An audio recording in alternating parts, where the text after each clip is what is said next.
Good morning, everyone. Thank you very much for attending. Thank you also to our AV team in the back room there, helping things go smoothly, and to our flower arranging team who created the beautiful displays on the altar. How do we go about communicating the Buddhist teachings with others? Today, I will share some thoughts on Dharma propagation and about how it has changed over time. First, I will describe how the words of the Buddha were transmitted long ago. Then I will mention how we go about it today by taking advantage of current technology. Referring to the latter, I call this talk Dharma for Devices.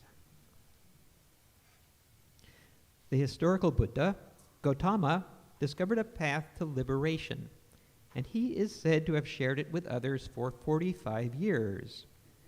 It may come as a surprise that Gautama Buddha left no written records of this large body of teachings. 25 centuries ago in India, written documents either were rarely used or they were not rendered in a form that would survive in a rainy climate. It appears that the original way of Dharma transmission was just spoken words from person to person, just as I am sharing with you right now. You might know that every Buddhist sutra begins with the words, "This is what I heard." No sutra begins with, "This is what I wrote down." Several centuries might have elapsed before any Buddhist teachings were recorded in writing. When that happened, it was the first great change in the method of transmission, from words that were spoken to words that were written on a physical medium. Here is an image of one of the oldest surviving Buddhist manuscripts. 2,000 years ago, a scribe sat before these birch bark scrolls and wrote on them in black ink using a reed pen. The scroll was created and archived in the ancient kingdom of Gandhara that occupied what is now Afghanistan and northern Pakistan. Our scribe wished to transmit the teachings of the Buddha to his successors, but he could never have guessed that this physical document would survive 20 centuries into the future. Likewise, as we strive to share the Buddha Dharma in various media, we cannot know whether our efforts will bear fruit far down the road. Perhaps that will occur, or more likely it will not. Nevertheless, I would like to do what we can, here and now, to pass along the life-transforming teachings that were given to us. In one sense, not much has changed in 2,000 years. The two predominant ways of transmitting the Buddha Dharma are still spoken words from person to person and written words preserved in a physical medium. These ways of sharing the Dharma are unchanged from ancient times. But in another sense, we go about it very differently today. What technology has accomplished over the centuries is to greatly extend our capacity for distribution of the teachings.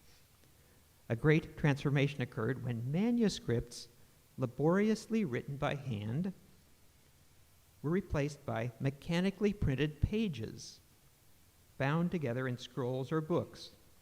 That opened the way for mass distribution of the teachings.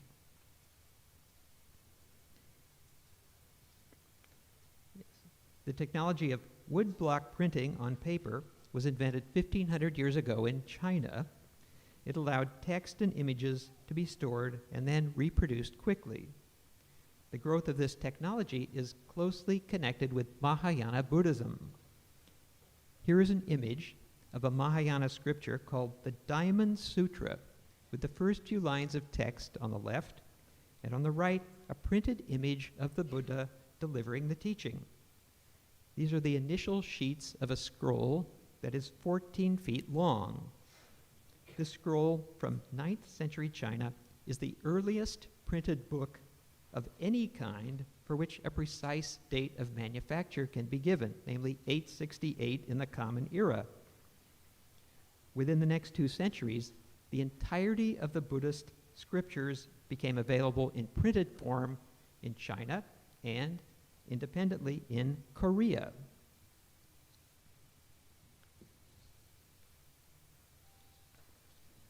To illustrate how the technology of woodblock printing really took off, here is an image of a famous repository in Korea that contains the complete canon of Buddhist scriptures. The repository holds a set of wooden printing blocks, 81,258 in number, from which paper copies can be rapidly produced. That's how mass storage of information was done in the 13th century. Despite being 750 years old, the 81,000 wood blocks are in a state of perfect preservation, owing to the great care that was taken in their creation. Fast forward to the present day and to our own efforts, which are very modest in comparison to the historical examples I've shared. The Buddhist Education Center has published 12 books in the last 20 years. Howard Nakagiri's column in the March issue of the Korin is a recap of these books, along with brief reviews of their content. Originally, our paperbacks were produced by bulk printing, which meant ordering 500 or 1,000 copies all at once and storing the book inventory for in-person distribution. That's how we did things up until 2020. Enter the coronavirus pandemic. With in-person activities at the temple curtailed for an indefinite duration, there would be no further book publishing by the BEC using the traditional method. Rather than giving up until the pandemic lifted, it seemed better to look at other technologies for distributing our content. The first step was to take advantage of print-on-demand book production as a replacement for traditional bulk printing. Print-on-demand circumvents the need for large orders and for keeping inventory. The end user of a book can order a single copy and have it shipped directly to them by the printing company. My book, Let This Be Known, written for the BEC, is produced by Print on Demand. Since it's available through online ordering, anybody on the planet can, in principle, find the book and obtain a copy. Now that the temple has reopened, we can order a few copies as needed for in-person sales on Sundays and at festivals.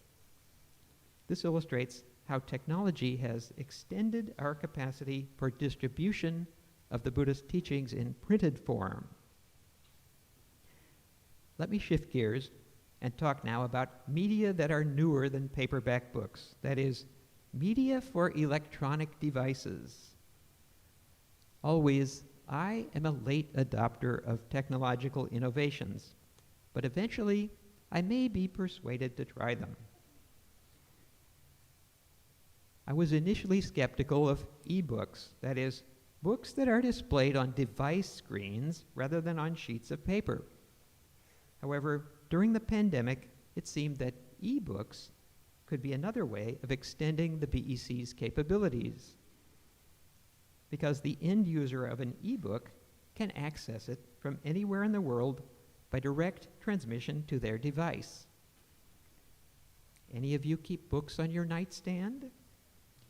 I find that a small, lightweight e-reader, like the one on the left, is very convenient for nightstand reading, while a tablet, like the one on the right, works better for me when I'm seated at a desk. 8 of the BEC's publications are now available as e-books, and here are 4 of them. Credit goes to Robert Hansen for creating this attractive display on our webpage, orangecountybuddhist.org/BEC. Here you will find links for ordering the e-books. Authors include Marvin Harada, Hideo Yonezawa, Gyodo Haguri, and others. Converting paperback publications to the e-book format is one way of using technology to to help pass along the teachings that we have received. These days, ebooks are not the only medium for publishing content on electronic devices. I am not a multitasker myself, and I prefer to focus on only one activity at a time. However, audiobooks have been adopted by a growing audience that prefers to consume books while doing other things, such as driving to work, preparing a meal, or sweating off those pounds at the gym. They listen to books from a phone, tablet, or smart speaker. How popular is this format? Here are quotes from an industry source. Over the last 5 years, audiobook revenue in the United States has increased by 113%, making it the fastest growing book format in the U.S. As of March 2022, 9% of all book sales in the U.S. are attributed to audiobook format. 2019 marked the first time audiobooks surpassed ebooks sales figures. In light of all that, I felt that the BEC should not remain on the sidelines, but should at least make the attempt to participate. The largest audiobook retailer in the U.S. is Audible, a subsidiary of, you guessed it, Amazon. Today, Buddhism is well represented on Audible. At least some forms of Buddhism are. Search there for Thich Nhat Hanh, and you will find 149 titles. Very impressive. Search for the Dalai Lama, and you will find 228 titles. Also impressive. Search for mindfulness, and you will find more than 2,000 titles. Yikes! By contrast, until a couple of months ago, if you had searched on Audible for Shin Buddhist books, you would have found 0. But today I can report to you that there are 2. The first audiobooks in English representing Shin Buddhism. They are The Awareness of Self by Gyodo Haguri and Awaken to Your True Self by Hideo Yonezawa, published by the BEC. If you open an audiobook on a tablet or smartphone, you will find a screen like this one with user controls. Let me share with you a brief clip from The Awareness of Self, a guide to the understanding of Shin Buddhism. Here, Haguri Sensei teaches that seeing our true self provides the window to reality or things as they are. The true self is blind ignorance, which is also called self-centeredness, the instinctive ego, the unconscious, and in the words of Shinran, the self of evil karma. Ultimately, it is only by wisdom and compassion that we can see our true self, since it is hidden within our conventional self and therefore defies detection through ordinary thinking and analysis. But this self, fully realized, is the still point of the turning world. Generally speaking, people are considered to be good and faithful followers if they lead a moral life, attend church services, and participate in welfare activities. In Shin Buddhism, however, while these practices are encouraged, they alone do not constitute the Buddhist way of life. What is critically important is that the teachings radically transform our way of thinking and living so that we become true individuals, strong in crisis, humble in success, tender in our feelings, and grateful at all times. Thank you for playing that clip. The Awareness of Self was published in Japan in 1953, was translated in the 1960s into English. We republished it, but the BEC did in 2015, and it's I think it's a Shin Buddhist classic. Let's switch to our other audiobook. Then this is a clip from Awaken to Your True Self, the Shin Buddhist Way of Life. Here, Yonezawa Sensei helps us to understand the meaning of Namo Amida Butsu. What then is Namo Amida Butsu? This would be expressed as unconditional surrender in our modern everyday language. Namu means to bow one's head, to say, I give up. Until now, we have lived our life with nothing but ego. We have cherished our egos and placed ourselves ahead of everything. However, when we think carefully about our life, without things like the sun, the moon, water, air, grass, and trees, we would not be able to live for even an instant. Even our breathing and the beating of our heart are not of our own power. When we come to realize that all things in the world are a working that transcends human beings, then we cannot help but unconditionally surrender ourselves to that working. When we realize that all along we have been living with the working of the Pure Land, but did not know it, that is Namu Amida Butsu. There is no way of life apart from Namu Amida Butsu. Everything in life expresses Namu Amida Butsu. Thank you for playing that clip. Hideo Yonezawa's book is my personal favorite among the BEC's publications. Originally published in Japan in 1975, it was translated by Reverend Harada into English and published as a paperback in 2017. It was released as an ebook in 2021 and as an audiobook just this month. Our audiobooks are available on Audible and Amazon. You can search for them there by author and title. Another way is through the BEC web page, orangecountybuddhist.org/BEC, where you will find links for ordering. Long ago, the teachings of Buddhism were shared by spoken words alone, but eventually they were transmitted using handwritten manuscripts.